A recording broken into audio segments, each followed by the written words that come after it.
할렐루야. 우리 찬양대 2018년도 52주 동안 주일 오전 예배 때 또 절기 예배 때 특별한 행사 때에 귀한 찬양으로 하나님께 영광 돌렸습니다. 많은 수고를 했는데 다시 한번 격려의 박수 응원해 주셨으면 좋겠습니다. 여러분은 올해 소망을 이루셨습니까? 어느 성도가 이런 새해 기도를 드렸습니다. 주님, 새해에는 뚱뚱한 지갑과 날씬한 몸매를 주세요. 지난해에도 이 기도를 드렸는데 주님께서 거꾸로 주셨어요. 올해에는 뒤바뀌는 일이 없도록 해주세요. 뚱뚱한 지갑, 날씬한 몸매가 아니라 날씬한 지갑, 뚱뚱한 모모가 되고 말았다고 그러고 고백을 합니다. 우리의 소원은 얼마나 이루었는지 모르겠어요. 우리가 원하는 바를 얼마나 올해는 이루었는지 모르겠어요. 좀 있으면 새해를 맞이하는데 새해를 맞이한다고 해서 무슨 뾰족한 수가 없어 보입니다. 경제 전망은 더 어둡게 예측을 하고 있어요. 정치적으로도 될 듯 말 듯 하는데 부정적인 그런 말들을 더 많이 합니다. 우리의 신앙적인 면에서도 마찬가지예요. 뭔가 더 깊은 은혜를 체험하고 내가 좀 더 하나님을 더 갈망하고 갈급했으면 좋은데 현실에 자꾸 부대끼면서 내 자신이 자꾸 물러서는 모습을 보일 때 답답합니다. 한 해를 마무리하며 소망찬 새해를 맞이하는 이 시점에서 우리가 정말 하나님께 소망을 둘 수 있는 근거는 무엇일까요? 오늘 본문 말씀 보면 앞에 부분에서는 그런 소망이 없는 것처럼 보여져요. 소망 없는 인생, 소망을 두기에는 만만치 않은 그런 연약한 인생이라는 것을 모세는 고백하고 있어요.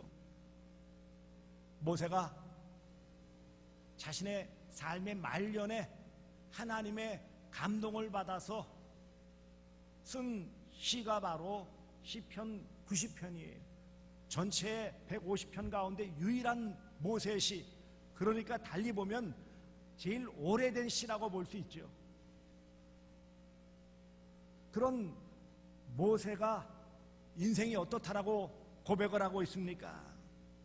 무엇보다 인생은 슬픈 종말을 맞이할 수밖에 없다는 거예요. 3절에 주께서 사람을 티끌로 돌아가게 하시고 말씀하시기를 너희 인생들은 돌아가라. 인생의 슬픈 종말이 무엇입니까? 죽음이에요.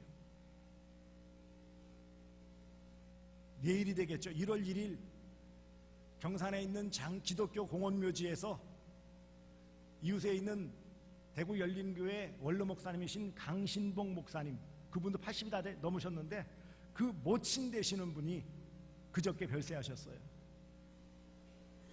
어림잡아 백수가 넘으시겠죠. 그런데 그래도 유족들은 슬프고 연말을 맞이하면서 하나님의 부르심을 받으니 상주는 마음이 아프지 않겠습니까? 9절 10절에도 빠른 세월이라고 고백을 하고 있어요. 우리의 모든 날이 주의 분노 중에 지나가며 우리의 평생이 순식간에 다하였나이다. 짧은 인생임을 말하고 있어요. 5절에 보세요. 주께서 그들을 홍수처럼 썰어가시나이다. 그들은 잠깐 자는 것 같으며 아침에 돋는 풀 같은 이이다. 잠깐 자는 듯 했는데 어느새 보니 나이 들고 머리도 희끗희끗, 기억력도 점점 감퇴되어지고 움직이는 것도 만만하지 않고 짧은 인생이에요. 6절에도 푸른 아침에 꽃이 피어 자라다가 저녁에는 시들어 마르나이다. 10절에는 아주 직설적으로 표현하고 있어요. 우리의 연수가 70이요 강건하면 80이라도 그 연수의 자랑은 수고와 슬픔뿐이요 신속히 가니 우리가 날아가나이다. 짧은 인생. 그런데 이렇게 속절없이 빨리 가버리고 빨리 가면 좀 길면 좋잖아요. 그런데 빨리 가는데도 짧아요. 짧으면 좀 천천히 가면 좋잖아요. 그것도 빨라요. 그런데 좋다 이거죠. 빠르고 짧더라도 수고와 슬픔이 아닌 기쁨과 즐거움으로만 온 인생이 계속되어진다면 그래도 굵고 짧게 살아갈 수 있을 터인데, 그나마 빠르게 가는 세월 속에 짧은 삶을 살아가는 인생인데 그 인생조차도 무엇으로 점철되어진다고요? 무엇이 대부분이라고요? 수고와 슬픔. 자랑할 것이 그거밖에 없다, 그렇게 고백을 하고 있어요. 그러니 이런 인생의 짧은 삶, 인생의 빠른 삶을 통해 제 종소리를 울리고 있습니다. 좀 들으시죠.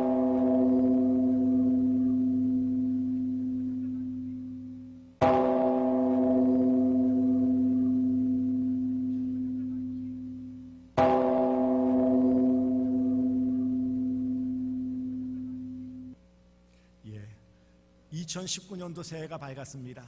새해를 주신 하나님께 영광의 박수를 올리겠습니다.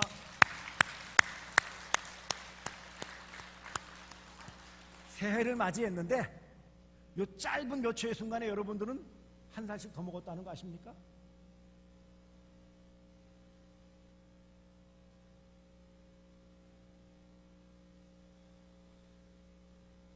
이런 슬픈 종말을 맞이하고 짧은 인생을 살아가고 수고와 슬픔뿐인 인생인데, 그런데 또 한편으로 더 어려움이 있어요. 죄로 인한 두려움이 있다는 거예요. 7절에 우리는 주의 노에 소멸되며 주의 분내심에 놀라나이다. 왜 놀라요? 죄 때문에 두려움을 갖게 되었다라는 거예요. 8절에 주께서 우리의 죄악을 주의 앞에 두으시며 우리의 은밀한 죄를 주의 얼굴빛 가운데 두셨사오니 우리의 모든 날이 주의 분노 중에 지나가며 우리의 평생이 순식간에 다하였나이다. 빨리 가고 짧은 인생, 수고와 슬픔뿐인 인생인데도, 그런 삶인데도 불구하고 또 한편으로 뭐 때문에 벌벌 떨어 살아가요? 죄에 대한 두려움이에요. 그런데 더 안타까운 결정적인 게 있어요. 짧은 인생인데, 빨리 가는 인생인데, 수고와 슬픔뿐인데, 그리고 죄로 말미암은 두려움으로 벌벌 떨며 살아가는데, 문제는 이런 것에 대해서 잘 느끼지 못하고 하나님의 진노에 대해서 무지한 것이 더 큰 문제라는 거예요. 11절을 보세요. 누가 주의 노여움의 능력을 알며 누가 주의 진노의 두려움을 알리까? 짧은 인생, 빨리 가는 인생, 수고와 슬픔뿐 인생을 제대로 깨닫고 죄의 문제를 해결 안 받고 인생의 무상함에 대해서 돌이켜야 되는데, 거기서 헤어나지 못하는 인생은 소망이 없는 인생이에요. 흔히 이런 금언이 있죠. 인생은 짧고 예술은 길다. 짧은 인생을 세상 사람들도 말해요. 일천광은 불가경이라 빨리 가는 세월을 말해요. 그런데 어떻게 이런 짧은 인생, 빨리 가는 인생, 수고와 슬픔뿐 인생, 죄악으로 두려움이 벌벌 떨면서 그럼에도 불구하고 그것을 제대로 깨닫지 못하는 무지한 삶을 사는 소망 없는 인생 같이 보이는데, 어떻게 모세는 더 나아가, 한 걸음 더 나아가 소망을 노래하고 있을까요? 우리 모든 인생은, 아니 우리는 소망이 있습니다. 우리 자신을 돌아보면 앞서 말씀드린 것처럼 소망이 없어요. 우리 자신을 뒤집어보고 까보고 거꾸로 보고 다 털털 털어봐도 우리에게서는 소망이 없어요. 하지만 사랑과 은혜가 풍성하신 전능하신 하나님을 바라보고 그 하나님께 우리의 삶을 맡기고 우리의 인생을 맡기면 거기에 소망이 있다는 것입니다. 왜 그럴까요? 왜 우리가 하나님께 소망을 둘 수 있을까요? 하나님은 영원하신 하나님이시기 때문입니다. 2절을 보세요. 산이 생기기 전, 땅과 세계도 주께서 조성하시기 전 곧 영원부터 영원까지 주는 하나님이시니이다. 할렐루야. 우리는 짧고 변함이 많고 소망이 없는데 하나님은 어제나 오늘이나 영원 무궁토록 변함이 없으신 하나님이시라는 것입니다. 여기에 소망이 있어요. 가변적인 변화무쌍한 인생에 비해 하나님은 변하지 아니하시는 분, 불변하시는 하나님, 영원하신 하나님, 그런 하나님께서 모든 우주 만물을 창조하시고 우리를 또한 하나님의 뜻 가운데 잘 이끌어 가시는 하나님이시라는 거예요. 그래서 1절에 주여 주는 대대에 우리의 거처가 되셨나이다. 거처가 된다는 게 뭐예요? 우리가 기댈 언덕이 되고 우리를 보호할 수 있는 그런 보호자가 되셨다는 것을 시적으로 표현하는 거예요. 하나님은 영원하신 하나님이세요. 이런 영원하신 하나님이 또 우리 모든 형편을 다 아신다고 말씀하십니다. 8절에 다시 보세요. 주께서 우리의 죄악을 주의 앞에 놓으시며 우리의 은밀한 죄를 주의 얼굴빛 가운데 두셨사오니, 이 말씀은 우리의 모든 연약함도 다 아신다는 거예요.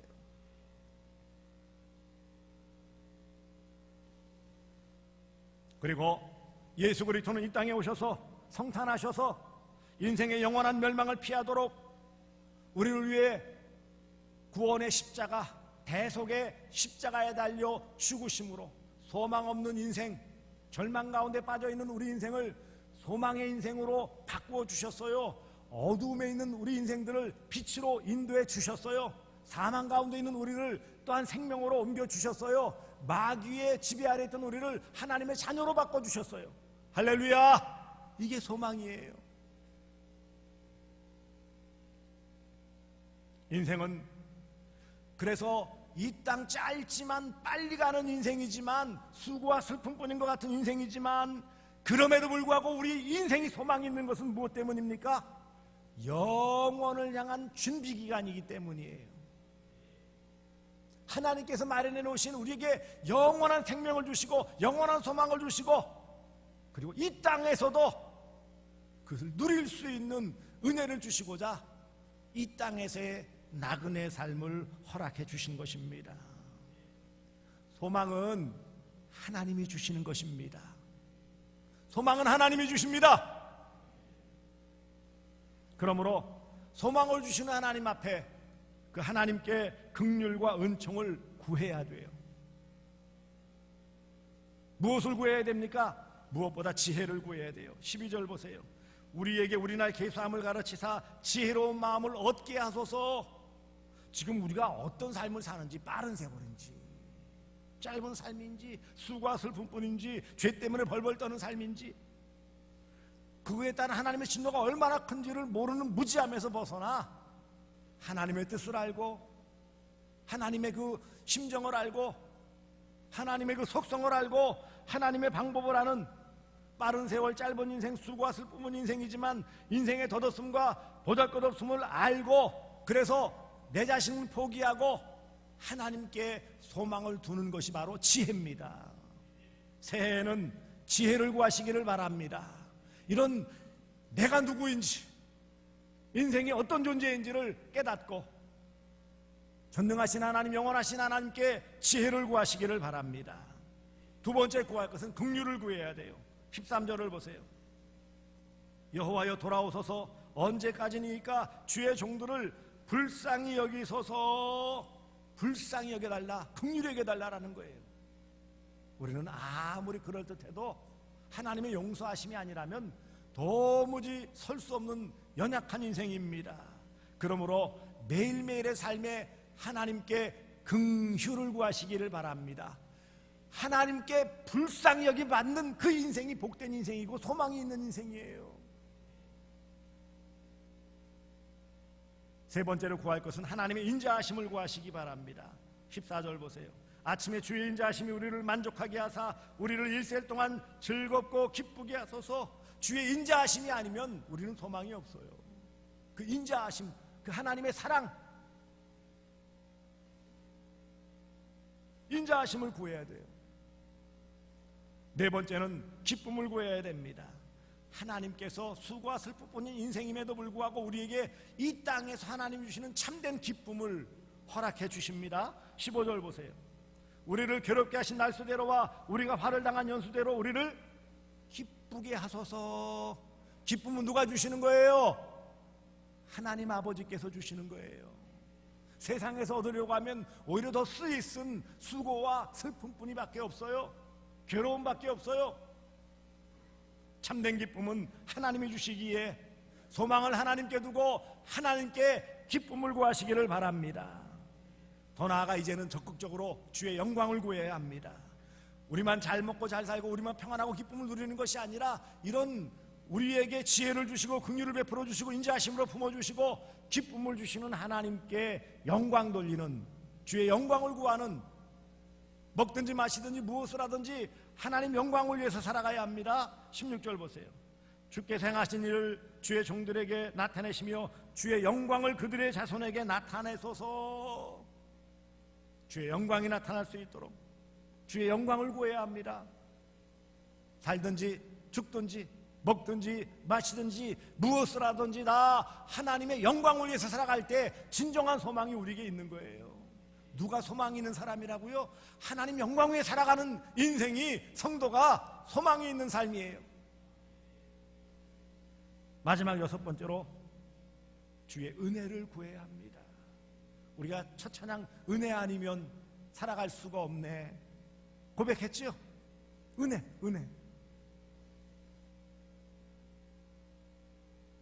17절을 보세요. 주 우리 하나님의 은총을 우리에게 내리게 하사. 그래서 은총, 은혜를 구해야 합니다. 모든 것이 다 하나님의 은혜예요. 야곱은 스스로를 고백하기를 지렁이 같은 야곱. 우리가 야곱을 대단히 높게 이렇게 인정해 줄 수 있을지 모르지만 그런데 사실 그는 쌍둥이지만 둘째 아들이에요. 장자권이 없어요. 소망이 없는 사람이에요. 그것을 인간적인 방법으로 탈취했다가 그만 형의 미움을 사서 아버지 집 편안하고 안락하게 살 수 있는 집에서 도망하여서 먼 곳 하란까지 가서 바다나람 외삼촌 라반의 집으로 도망가야 되는 비참함을 곱씹었어요. 거기서도 푸대접 받고 속임수를 당하고 20여 년 넘게 가진 고생을 하며 두 부인을 얻고 재산을 좀 모았지만 영 눈치가 이게 아니에요. 자기 사촌들이 이제는 눈을 곱게 뜨지 않아요. 이래도 안 되겠다 싶어서 고향으로 돌아오려고 하는데 글쎄 형 에서가 20년이 지났는데도 아직도 칼을 갈고 있어요.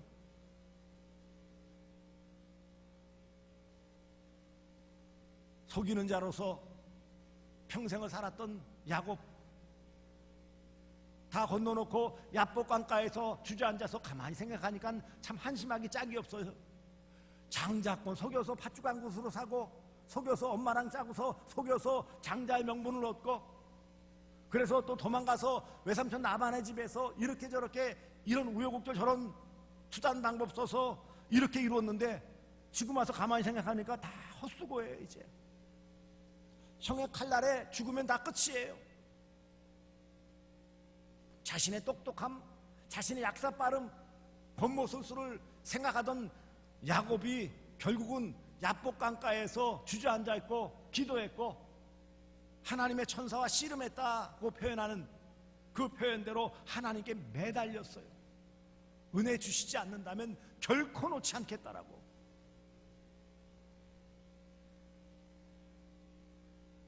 결국 하나님께서 야곱의 이름을 이스라엘이라 하나님과 겨루 이겼다는 뜻이지만 그러나 결국 그 말은 뭐예요? 소망을 하나님께 두어서 그 소망을 하나님께로부터 얻은 자, 그런 뜻이에요. 그러므로 사랑하는 성도들이요, 하나님의 은혜를 깨닫고 하나님의 그 은혜를 구하는 그 기도를 하시기를 바랍니다. 지혜를, 긍휼을, 인자하심을, 기쁨을, 주의 영광을, 주의 은혜를 구하는 기도의 삶을 살아가시기를 바랍니다. 기도 외에는 다른 주가 없어요. 어렵고 힘들수록, 괴롭고 답답할수록, 앞길이 막막할수록 소망을 하나님께 두고 하나님께 기도하시기를 주님의 이름으로 축복합니다. 더 적극적으로 나가 찬양하시기 바랍니다. 하나님을 찬양해야 돼요. 1절 2절에 그것을 노래합니다. 주여 주는 대대에 우리의 거처가 되셨나이다. 산이 생기기 전 땅과 세계도 주께서 조성하시기 전 곧 영원부터 영원까지 주는 하나님이시니이다. 하나님의 은혜를 찬양하는 이런 삶을 살아갈 때에 하나님께서 우리의 모든 삶에 필요한 것들을 다 공급해 주시고 우리의 앉고 일어섬을 주관해 주시고 우리의 걸음걸음을 인도해 주실 줄 믿습니다. 우리는 아무 대책이 없어요. 사람이 계획을 세우지만 이루시는 분은 누구세요? 하나님이세요. 뭐 다 될 것 같이 큰소리 치는 것 같고 계획이 멀쩡한 것 같지만 제대로 되는 게 있습니까? 다윗도 그것을 고백하기를 시편 39편 5절로 7절에 주께서 나의 날을 손넓이만큼 되게 하심에 나의 일생이 주의 앞에는 없는 것 같사오니 사람마다 그 든든히 설 때에도 진실로 허사뿐이니이다. 진실로 각 사람은 그림자같이 다니며 헛된 일에 분요하며 재물을 쌓으나 누가 취할는지 알지 못하나이다. 주여 내가 무엇을 바라리까? 나의 소망은 주께 있나이다. 할렐루야. 우리의 소망, 나의 소망이 하나님께 있음을 고백하며 그 하나님만 의지하고 하나님께 기도하고 그 소망을 주시고 응답 주시는 은혜로우신 하나님을 찬양하시는 복된 삶을 이 새해에도 살아가시기를 주 예수 그리스도의 이름으로 축복합니다. 너의 행사를 여호와께 맡기라. 그리하면 너의 경영하는 것을 이루리라. 맡김을 통해 소망을 이루시는 복된 한 해 되어 주시기를 축복합니다.